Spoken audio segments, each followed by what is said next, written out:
खुदा आने वाला समय प्रभु आपके हाथ में देते हैं और जैसा आपका वचन आता है प्रभु हम प्रार्थना करते हैं, सुनने वाला कान समझने वाला मन हर एक को दीजिएगा और आपका वचन हर एक के जीवन में कार्य करके सौ गुना फल प्रभु आपकी महिमा के लिए धन्यवाद देते खुदा देश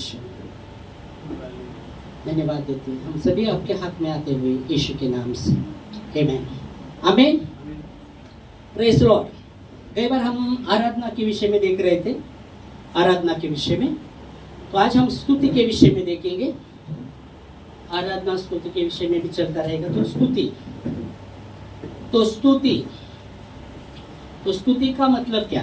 गई बार हमने आराधना का मतलब जाना था, स्तुति का मतलब क्या बोलेगा? स्तुति प्रशंसा करना, बड़ाई करना। किसका? परमेश्वर। और स्तुति का मतलब प्रशंसा करना, बड़ाई करना। ओके, और क्या बोलेंगे स्तुति का मतलब? चलो, परमेश्वर की बड़ाई करना, प्रशंसा करना। और बोलेगा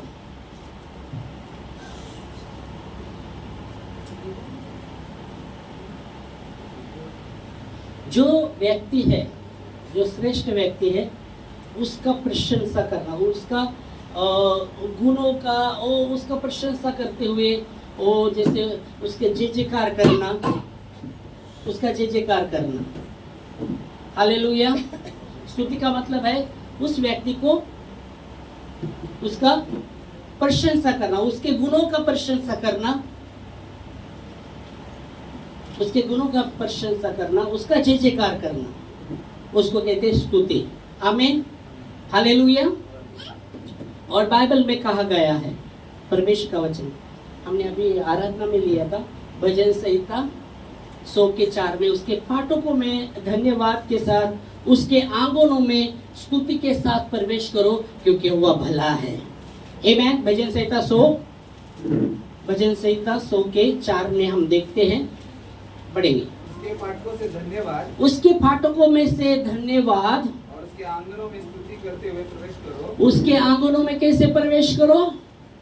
कैसे? चुपचाप, चुपचाप उसके फाटकों में कैसे? धन्यवाद के साथ। उसके फाटकों में हम कैसे प्रवेश करें? धन्यवाद के साथ। धन्यवाद देने वाला क्या करता है? धन्यवाद देने वाला क्या करता है? बोलो। धन्यवाद देने वाला क्या करता है मालूम है? हाँ, धन्यवाद देने वाला क्या करता है? क्या करता है? उसके फाटकों में धन्यवाद के साथ, उसके आंगनों में स्तुति के साथ प्रवेश करो क्योंकि वह यहोवा भला है, क्योंकि वह भला है। आमीन। तो धन्यवाद देने वाला क्या करता है? पता नहीं, हम धन्यवाद देते कि नहीं? फिर पता ही नहीं क्या करते हम। धन्यवाद देने वाला, बाइबल कहती है भजन में, धन्यवाद देने वाला परमेश्वर की महिमा करता है। आमीन। धन्यवाद चढ़ाने वाला परमेश्वर की महिमा करता है। और इसलिए वचन कहता है उसके फाटकों में धन्यवाद के साथ। उसके फाटकों में कैसे हमें आना है वो हमें समझने की जरूरत है। मुझे नहीं पता हम उसके फाटकों में कैसे आते हैं, और आप जानते हैं, और आपका परमेश्वर, हमारा परमेश्वर, जो आपका परमेश्वर है, जो मेरा परमेश्वर है, वो जानता है हम उसके फाटकों में कैसे आते हैं। धन्यवाद करके आते, क्या रोते हुए आते या कुड़कुड़ाते हुए आते? कैसे आते? वो परमेश्वर और आपकी आत्मा जानती है और परमेश्वर जानता है, मैं नहीं जानता। ओके, मेरी आत्मा, मैं जो करता हूँ वो जानता है और मेरी आत्मा जानती है। ओके, प्रेज गॉड, है ना? ऐसा है ना? आपको आपकी आत्मा भली जानती, भली पूर्ण जानती है। ओके, और एक तो परमेश्वर आपको जानता है। हालेलुया। तो वचन कहता है उसके फाटकों में धन्यवाद के साथ, धन्यवाद के साथ, उसके फाटकों में, फाटकों से धन्यवाद के साथ, उसके आंगनों में स्तुति के साथ प्रवेश करो। आमीन। क्योंकि वह भला है। आमीन। वो भला है। हमने जिसे आराधना में वो राजाओं का राजा उस सिंहासन पर बैठा, वो राजाओं का राजा है, वो प्रभुओं का प्रभु है। हम उसको कैसे देखते हैं? हम कैसे देखते हैं प्रभु को? हम कैसे प्रभु को देखते हैं? क्रॉस पर सूली पर चढ़ा हुआ है यीशु मसीह को कैसे हम देख रहे? सूली पर चढ़ा हुआ देखते जा रहे, कितना दर्द उन्होंने सहा। और बाइबल कहती है वो दर्द किसके लिए सहा? हमारे लिए सहा। वो राजाओं का राजा, वो सूली से नीचे भी आ सकता था। कुछ लोग इसलिए रुके थे ना, अरे चोर कहता है खुद को भी बचा हमको भी बचा। एक चोर कह रहा है खुद को भी बचा, तो परमेश्वर का पुत्र खुद को भी बचा हमको भी बचा ना। हाँ, दूसरा चोर कह रहे हमने तो अपना गुनाह, हम ये इसलिए ये सजा भोग रहे, हमने वो गुनाह किया इसलिए, और इसने तो कुछ भी गुनाह नहीं किया। सिर्फ वो कहता है कि तेरा राजा है तो मुझे स्मरण कर। यीशु मसीह तुरंत कहता है आज ही तू मेरे साथ सुख लोक में रहेगा। Praise God. दूसरे लोग देख रहे अरे कब आएगा? हाँ हम तो कब सूली से नीचे उतरेगा हम भी विश्वास करेंगे। कब आता है नीचे? सूली से कब नीचे आता है हम भी विश्वास करेंगे ना, है ना? सूली से कब नीचे आएगा हम भी विश्वास करेंगे। कुछ लोग ऐसे रुके थे, सूली से कब नीचे आएगा तब हम विश्वास करेंगे कि परमेश्वर का पुत्र है।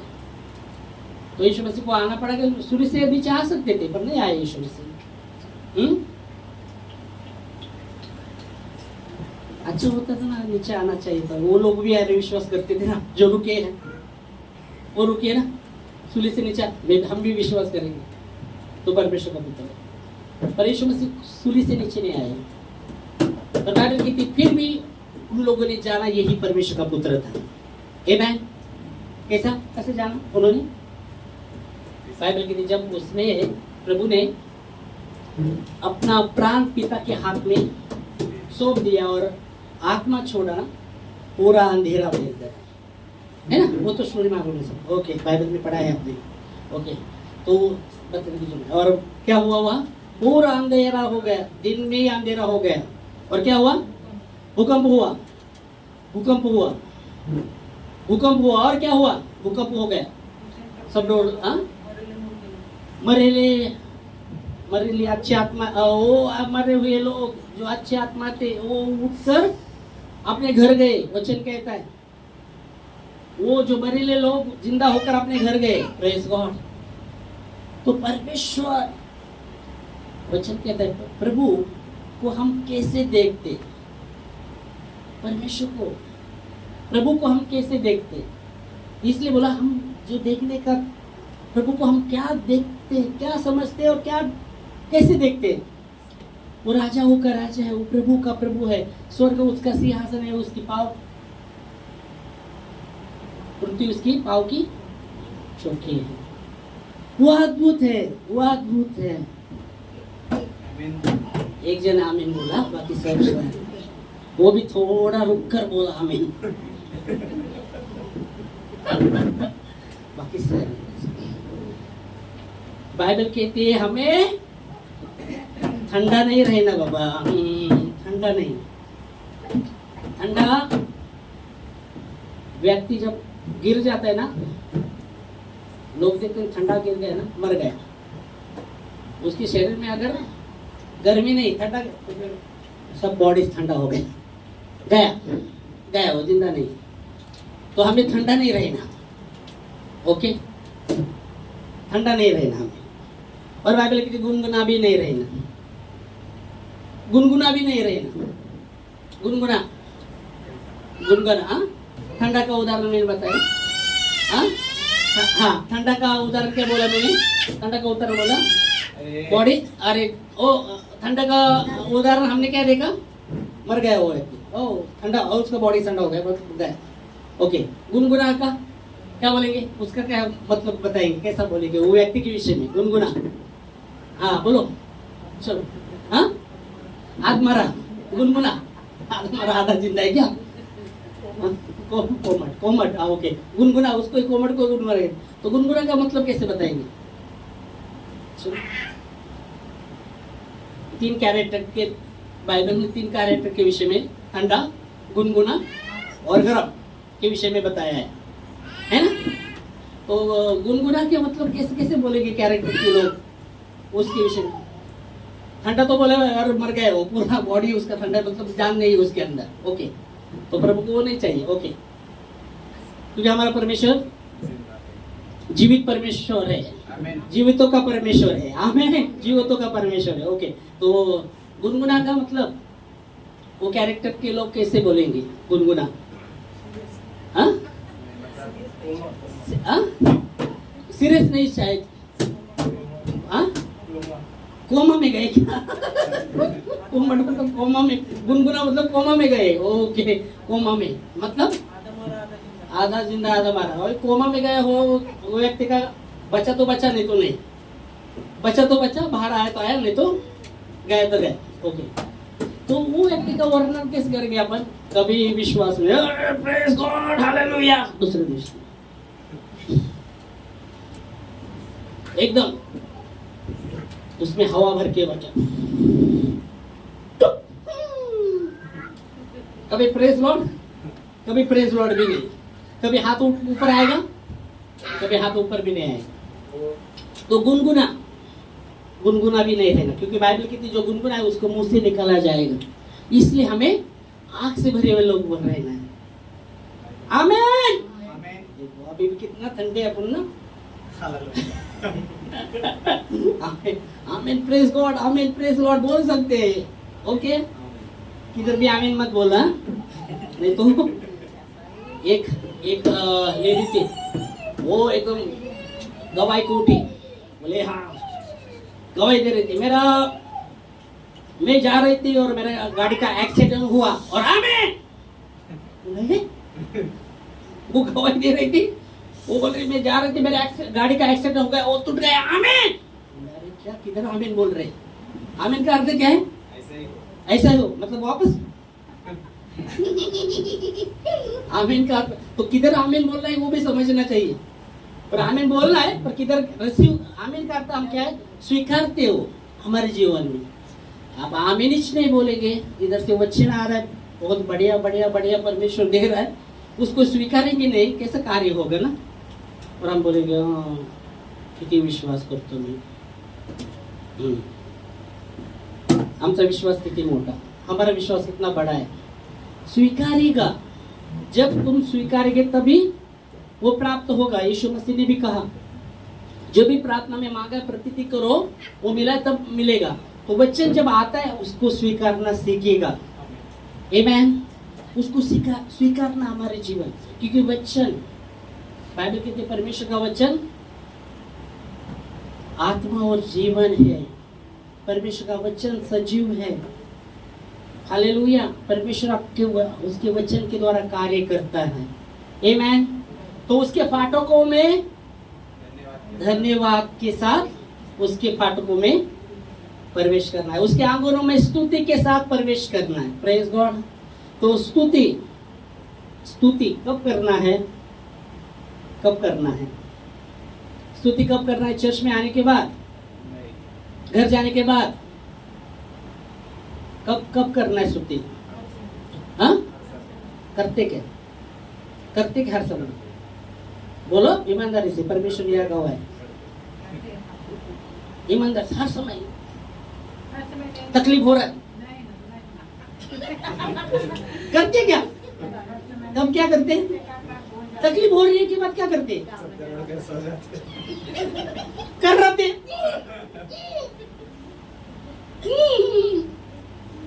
तब स्तुति निकलता है क्या? कर रहा ना निकलता है?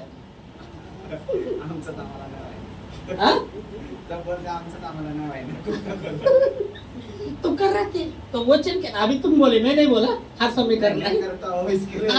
मैं नहीं बोला, आपसे आया कि हर समय करना है, तो हर समय करना है मतलब तकलीफ आने के बाद फिर भी करना है।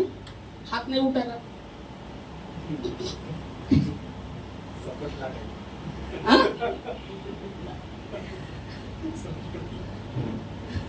Praise God.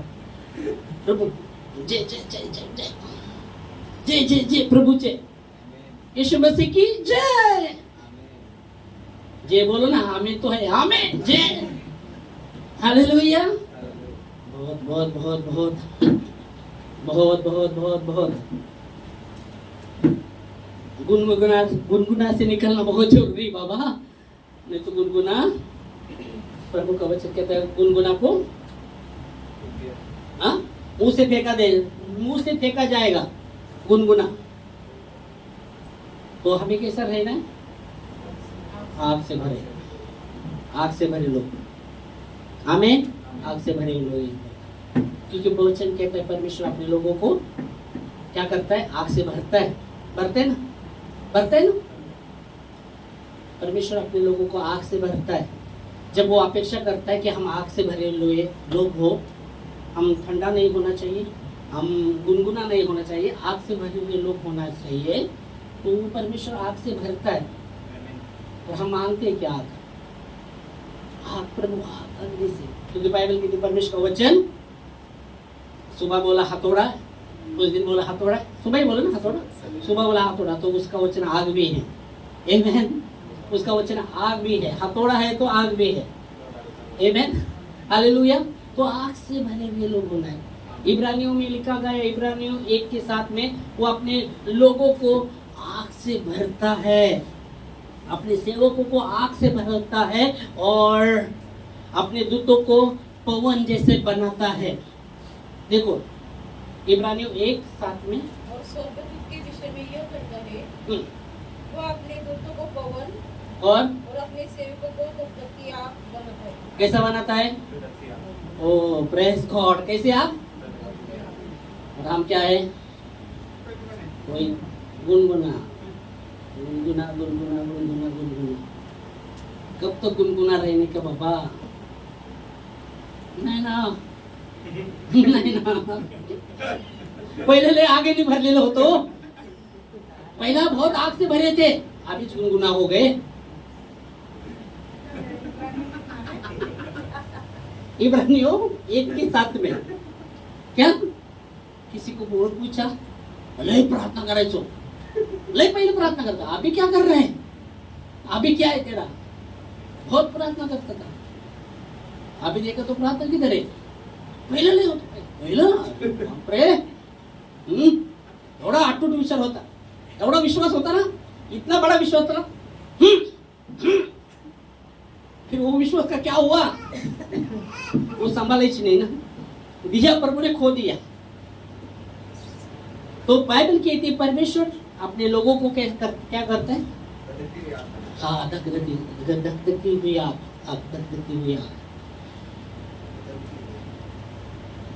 वाटर प्रूफ नहीं है, फायर प्रूफ। क्या? वाटर प्रूफ नहीं है, तो बारिश शुरू होता है वाटर प्रूफ, बाबा जॉकेट पानी अंदर नहीं, वाटर प्रूफ है ना। और परमेश्वर किससे बनाता है? Fire, fire proof, water proof नहीं। आमेन। क्या क्या बनाता है? हाँ, तो हमने क्या बोला? धकधकती हुई आग। कौन सा? Fire, fire, fire proof, fire proof है ना, फायर और उसके साथ प्रूफ, फायर प्रूफ मतलब से फायर प्रूफ, फायर प्रूफ के साथ यह वचन कहते हैं। आमेन। इसलिए बाइबल कहती है जब शद्रक मेशक अबेदnego आग की भट्टी में उनको डाला था, वो भट्टी कितना तपाया था? 7 पट। एक पट तपाने वाला राजा 7 पट तपाया, और उसके पहले कुछ हुआ था ना, क्योंकि शद्रक मेशक अबेदnego उसके जो वो बात बोल रहा था मानने का, उसको सुन रहे थे नहीं। तेरा बात हम नहीं सुनेंगे, तेरा बात नहीं सुनेंगे। वो झुंझलाता उठता है और गुस्से में, कौन छोड़ेगा तुमको मेरे ये आग से? वो कहते हमें बताने का कोई प्रयास नहीं, पर जिसकी हम उपासना करते ना, वो ये आग से छुड़ाने के लिए भी सामर्थ्य है। आमेन। मतलब उसके पहले उनको बहुत ही, अब देखेंगे, पर वचन कहता है कि वो हुक्म छोड़ने के बाद भी वो उसके जो भी वो बोला था वो नहीं सुन रहे थे। क्यों? क्योंकि परमेश्वर का वो भय मानते थे, सच्चाई से परमेश्वर के प्रति वो ईमानदार थे। हालेलुया। क्या हम परमेश्वर के प्रति ईमानदार है? वो हमेशा हमारे प्रति ईमानदार रहता है। बाइबल कहती है हम अविश्वास योग्य रहे फिर भी वो हमारे साथ। फिर कब तक अविश्वास योग्य रहना है? प्रभु हम अविश्वास रहेंगे, तू भी विश्वास योग्य है। कब तक अविश्वास योग्य रहना है? वो विश्वास योग्य वचन कहता है। वचन पढ़ा आपने? वो देखेंगे 2 तिमोथी 2:13 में लिखा है। क्या पढ़ो? 2 तिमोथी 2:13। हाँ, 2 तिमोथी 2:13। दूसरी तिमोथी की पत्री सबको निकाल दो। और 2:13। हाँ, अभी पढ़ो जोर से। यदि हम अविश्वासी भी हो, यदि हम अविश्वासी भी हो वो विश्वास योग्य बना रहता है, तो भी वो विश्वास योग्य बना रहता है। आमीन। क्योंकि वो अपना आपका इनकार नहीं कर सकता, क्योंकि वो विश्वास योग्य परमेश्वर है। आमीन। बाइबल कहती है हम अविश्वास योग्य रहे फिर भी वो हमारे साथ विश्वास योग्य रहता है, क्योंकि अपना आपका वो इनकार नहीं करता। कब तक अविश्वास योग्य हम रहे उसके साथ? परमेश्वर हमारा विश्वास योग्य है, अपना आपका इनकार नहीं करता।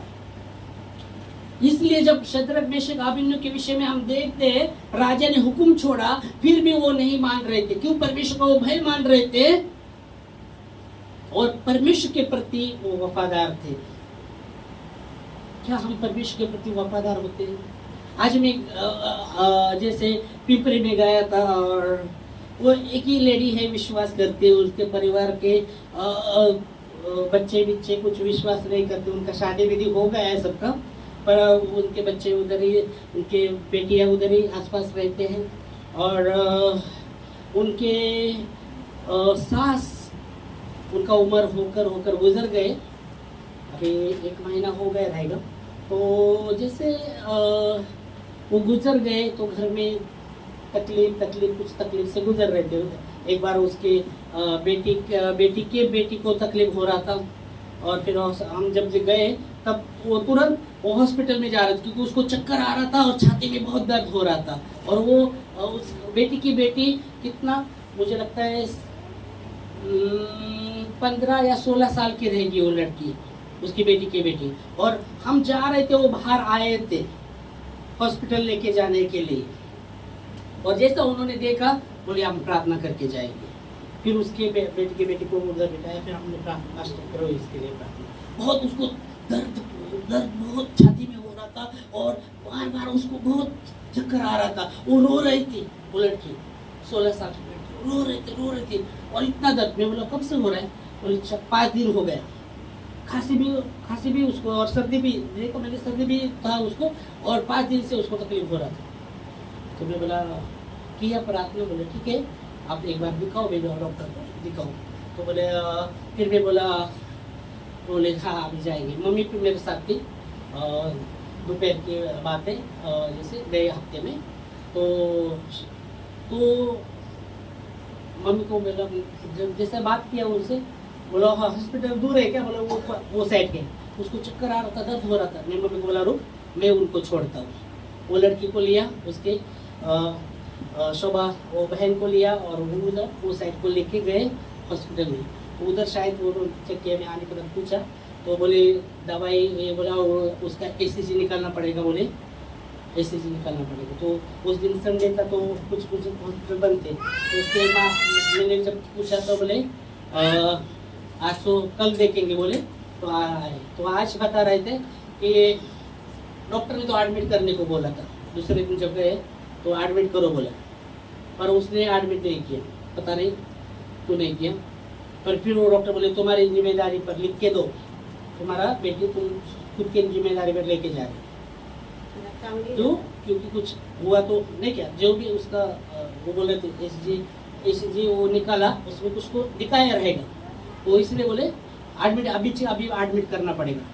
तो बोले नहीं मैं एडमिट नहीं कर सकती।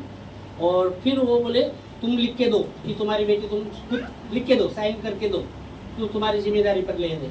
वो डॉक्टर बोलने लगे, तो उसने साइन करके लेके आया। आज हम गए थे तो उसकी बेटी अच्छी थी, मैं पूछा उसको कैसे है, बोला अच्छी है। Praise God. आज जाने के पहले उसके बेटे का कान में दर्द हो रहा था, बहुत दर्द। तो वो बता रहे थे, मैं जैसा चर्च खत्म हुआ उसको फोन किया, बोला कैसे, बोला वो कैसे, तो बोले पास्टर 3 झालं आता मुलाला कानामध्ये लय त्रास व्हायला लागलाय लय, म्हणजे तो कान में बहुत दर्द हो रहा है उसको। तो बोला हाँ ठीक है मैं आता हूँ प्रेम को, लेक हो गए हो रहा है ऐसा। तो बोला आता हूँ। तो जैसा गया उधर अंदर गया मैं, तो वहाँ एक औरत थी,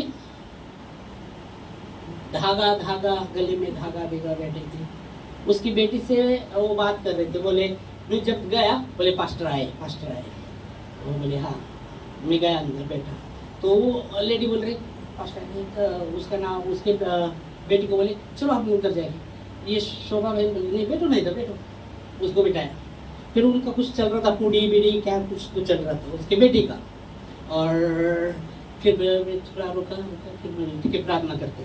तो वो जो औरत थी धागे वाली गले में डाली थी, वो तो प्रार्थना किया मैंने। प्रार्थना करने के बाद शोभा बहन बोले पास्टर मेरे को तो उसकी सास गुजर रही, उसका तो कुछ भी नहीं लग रहा, आपको कुछ लग रहा है क्या, बोला हाँ। मुझको प्रार्थना में लगा कि जब ये ऐसे कर रहे थे, बोला वो बीमार थे, तो कुछ ऐसे आत्माएं जो पूरा उसको ऐसा कुछ दिखा है मेरे को कि ऐसे आत्माएं आए थे जो पूर्वज थे, उनको पूर्वज में से आत्माएं। तो तुरंत बोले हाँ, इसलिए मैंने बताया ना। वो बोलने लगी मैंने बताया, अभी बताया। पितृदोष काढ़ेला गई, पितृदोष उसका निकालना पड़ेगा। पितृदोष नहीं निकालेगा तो फिर तकलीफ होगा, पितृदोष निकालना पड़ेगा।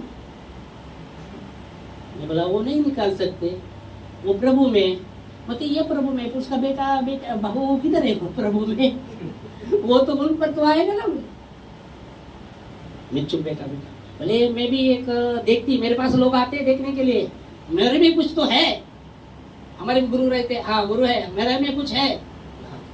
मैंने सुना है कि नहीं, तुम आके प्रार्थना करके जाएंगे, पर पितृदोष उसके बेटे पर, उसके बहू पर, उसके बच्चों पर तकलीफ होता रहेगा, पैसा भी नहीं पूरेगा, तकलीफ होगा। मैंने सुना।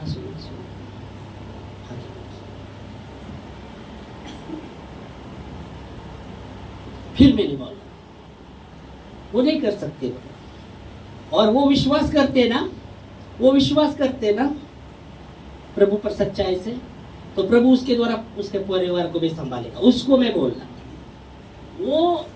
वो लेडी उनके खास नजदीक थे, उसकी बेटी वो बहुत मानती उसको, शायद वो उधर रहती। मैं बोला वहां, मैं चुप नहीं रहा, मैं उसको बोला परमेश्वर संभालेगा। बोला अगर वो विश्वास करती है तो प्रभु उसका रक्षा करेगा, उसके बेटे का। उसको पित्र बित्र करने की जरूरत नहीं है। वो बोल रही थी करना पड़ेगा, पहले बोली थी, नहीं तो सुख नहीं आएगा। तो बोला परमेश्वर, बाइबल कहती, बोला परमेश्वर का वचन कहता है एक विश्वास किया तो पूरा घराने का वो उद्धार करेगा। तो उसको मैं बात किया, वो देख रही।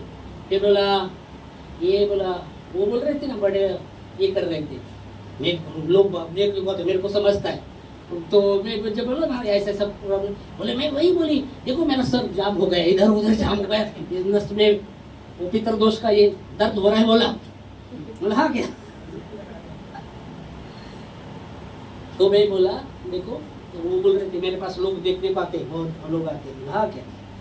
तो मैंने बोला मतलब मेरे मम्मी को भी पहला जो भी था पीछे सब हट गए। बोला जो भी पूर्वज की जो थे ना अपने पीछे हट गए, प्रभु के नाम से वो पीछे हट गए। बोला मैं दूसरे का नहीं देखता, मेरे जीवन में बताता हूँ।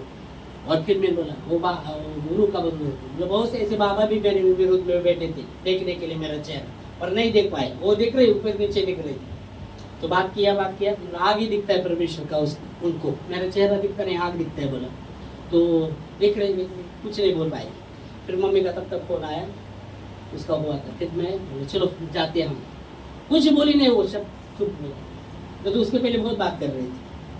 अगर मैं वहां नहीं बोलता क्या होता था? मैं सुन क्या होता था? क्या होता था? वहां प्रभु का बोलना जरूरी था, चुप नहीं रहना। ऐसे बहुत से आपके जीवन में आएंगे प्रसंग, तब आप चुप रहते करो नहीं, स्टैंड लेना जरूरी है आपको। Hallelujah, praise Lord. मैं बोला तुम्हारे जीवन में परमेश्वर ने कितना कार्य किया मालूम है ना? सुबह वो बोली नहीं मैं नहीं करूंगी, मेरे मुंह से खून आता था, बोली परमेश्वर ने बचाया मेरे को। आमेन। तो परमेश्वर, यहाँ भी आप देखते शत्रक मेशक अबेदनगो के विषय में, वो राजा झुकने को बोल रहा था, पर ये बोले नहीं हम झुकेंगे नहीं। क्यों? वो परमेश्वर के साथ विश्वास योग्य थे, परमेश्वर का वो भय मान रहे थे। और बाइबल कहती है फिर राजा क्या होता है? जुंजाल के उठता है, और जो भट्टी तपाने की एक पट्टा 7 पट तपाया जाता है। फिर भी अभी भी बोल रहा है अभी भी मौका है, ये आग से कौन बचा सकता है? जिस परमेश्वर की हम आराधना करते ना, वो बचाने के लिए सामर्थ्य है, और नहीं भी बचाएगा फिर भी नहीं झुकेंगे। हालेलुया। ये एक विश्वास योग्य की, ये विश्वास योग्य का अर्थ है। और बाइबल की उनको डाला गया, जब डाला गया उनको बांध कर डाला गया था, याद है? बांध करो, जो डालने वाले वो आग से जलकर मर गए। और जब उनको अंदर डाला था तो बाइबल कहती है उनके बंधन टूट गए। और राजा भी देख रहा है, और उसका जो प्रधान है वो भी देख रहा है। बोलते हैं अरे राजा भी देख रहा है, बोलते अरे हमने तो 3 लोग डाले थे, ये चौथा व्यक्ति उसमें दिख रहा है, और उसका स्वरूप वो परमेश्वर के पुत्र के जैसा है। और बाइबल कहती है वो आराम से वो आग में क्या कर रहे थे? टहल रहे थे। Praise God. जो डालने वाले वो जलकर मर गए, और ये अच्छी तरह टहल रहे थे। शद्रक मेशक अबेदनगो, और चौथा जो थे वो यीशु मसीह थे। आमेन। और बाइबल कहती है वो अच्छी तरह टहल रहे, प्रेज गॉड, अच्छी तरह टहल रहे। पर उसके पहले उनके विश्वास की परख थी। क्या? वो विश्वास की परख थी, ईमानदार रहे वो परमेश्वर के साथ। Hallelujah, praise Lord. जब परमेश्वर के साथ, देखो परमेश्वर भी ईमानदार है, वो हमेशा ईमानदार रहता है। आमेन। हमसे गलती हुई, उसके करीब जाए सच्चाई से, वो गलती को माने, वो विश्वास योग्य है। इसलिए यीशु मसीह कल आज युगानुयुग एक जैसे है, वो बदलते नहीं। आमेन। आपसे गलती हुआ है अनजाने में, उससे भागे मत, उसके करीब रहे, उसके करीब आए। बाइबल कहती है मैं वही हूँ जो मेरे नाम के निमित्त तेरे अपराध को मिटा डालता, स्मरण नहीं करता। तो सच्चाई से उसके करीब हम आए। Praise God. बाइबल कहती है यदि हम अपने अपराध को मान लेते हैं तो बाइबल कहती है वो विश्वास योग्य और धर्मी है हमें अपराध से छुड़ाने के लिए। वो विश्वास योग्य और धर्मी है। 1 यूहन्ना 1:9 में लिखा गया है, यदि हम अपने पापों को मान लेते हैं तो बाइबल कहती है वो परमेश्वर तुम्हारे और मेरे अपराध को माफ करने के लिए विश्वास योग्य और धर्मी है। 1 यूहन्ना 1:9 में, यूहन्ना की पहली पत्री, सिर्फ यूहन्ना नहीं है, यूहन्ना की पहली पत्री 1 अध्याय और 9 वचन। यदि हम अपने पापों को मान ले तो वो हमारे पापों को क्षमा करने और हमें सब अधर्म से शुद्ध करने के लिए विश्वास योग्य और धर्मी है। आमीन, आमीन। और वो अच्छी तरह टहल, देखो वो विश्वास योग्य थे, परमेश्वर के साथ वो वफादार थे। क्या हम परमेश्वर के साथ वफादार रहते हैं? हमने वचन जाना है, हाँ हम अविश्वास योग्य रहे फिर भी परमेश्वर हमारे साथ विश्वास योग्य रहता है। Praise God, praise God. कब तक आप धर्मी रहेंगे? कब तक आप विश्वास योग्य रहेंगे? प्रभु चाहता है कि हम विश्वास योग्य रहें, विश्वास योग्य रहे उसके साथ। परमेश्वर चाहता है कि हम ईमानदार रहे उसके साथ। इसलिए जब आदम को पूछा क्या तूने फल खाया क्या पता, प्रभु को पता नहीं था क्या उसने फल खाया। फिर भी प्रभु पूछता है क्या तूने फल खाया क्या प्रभु को पता नहीं था क्या? पता था। परमेश्वर पूछता है क्या तूने फल खाया क्या? परमेश्वर को पता था ना, फिर क्यों बोला ऐसे? हाँ, क्यों बोला? प्रभु आदम को परमेश्वर कहता है क्या तूने फल खाया क्या? जो फल नहीं खाने का था तूने खाया क्या प्रभु को पता नहीं था क्या उसने खाया है?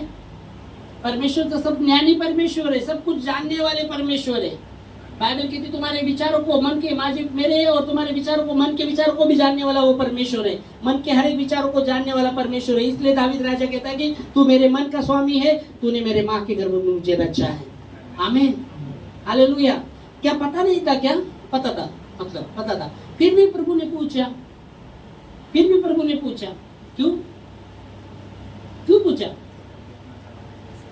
परमेश्वर चाहता था कि वो ईमानदारी से उत्तर दे, इसलिए पूछा क्या तू फल खाया क्या? पता था प्रभु को, फिर भी पूछा, इसलिए पूछा कि क्या बाबा ईमानदारी से उत्तर देता है क्या? तो उसने कैसा उत्तर दिया?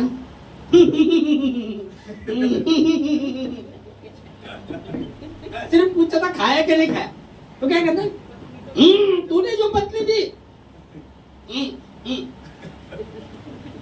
सिर्फ उसका उत्तर था हाँ बाबा खाया।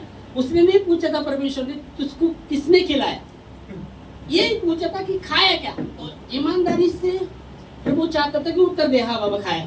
तो क्या कर रहे हो? वो क्या कर रहे? उस पर भी दोष, हाँ तू पत्नी दी उसकी वजह से।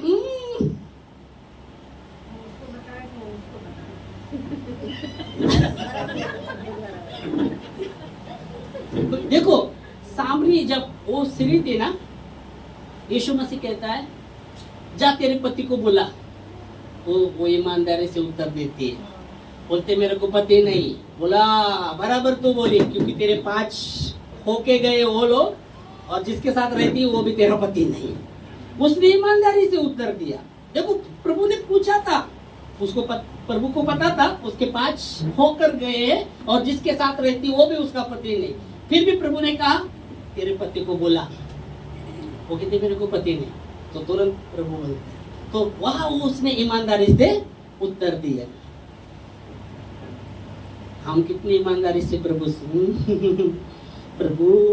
प्रभु हम अविश्वासी रहे, तू भी विश्वास योग्य है।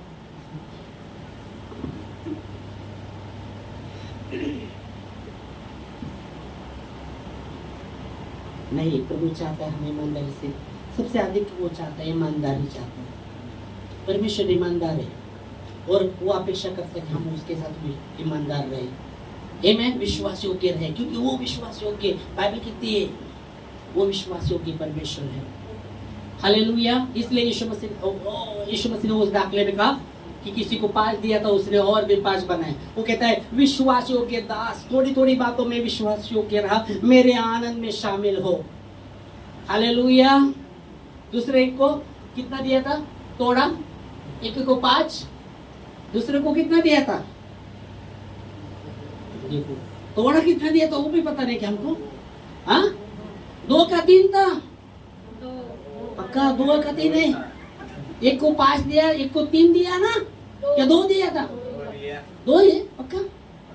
हाँ लो 2 है क्या पक्का? बताओ 3। 2 का 3 था, दूसरों को 2 था, 2 और एक को 1 दिया था। एक को 1 नहीं दिया था। ओके 2 दिया था, दूसरे को 2 दिया था। उसने क्या 2 पे और 2 विश्वास योग्य दास, थोड़ी थोड़ी बातों में। और एक को 1 दिया था, उसने क्या किया?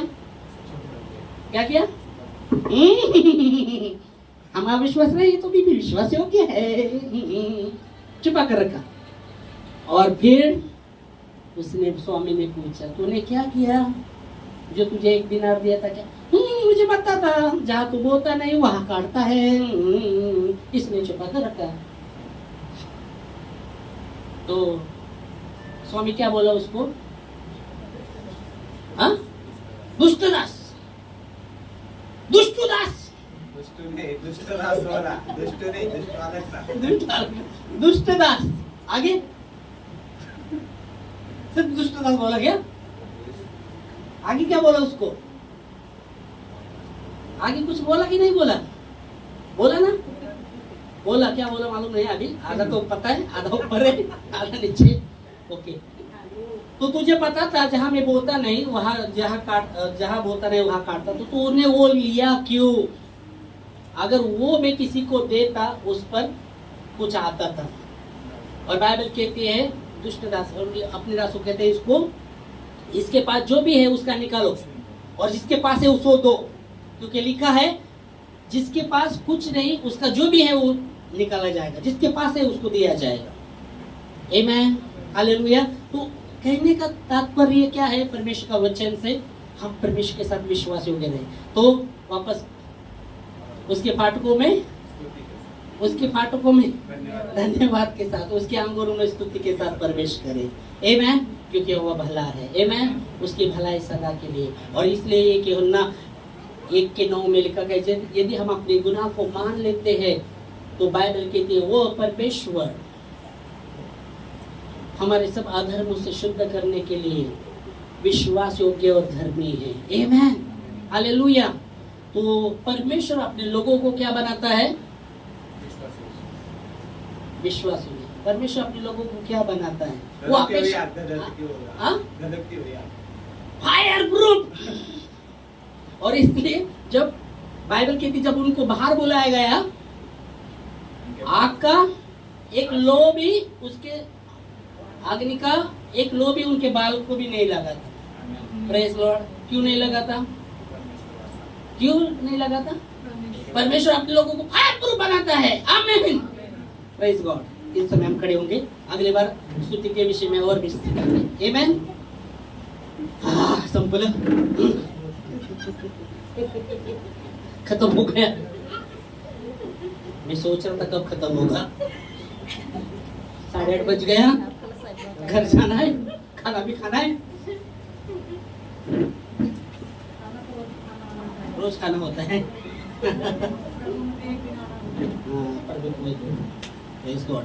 प्रभु को महिमा। Hallelujah, hallelujah. पवित्र पवित्र सेनाओं की प्रभु जी धन्यवाद देते खुदावंद यीशु आपके वचन के लिए, उसके फाटकों में धन्यवाद के साथ उसके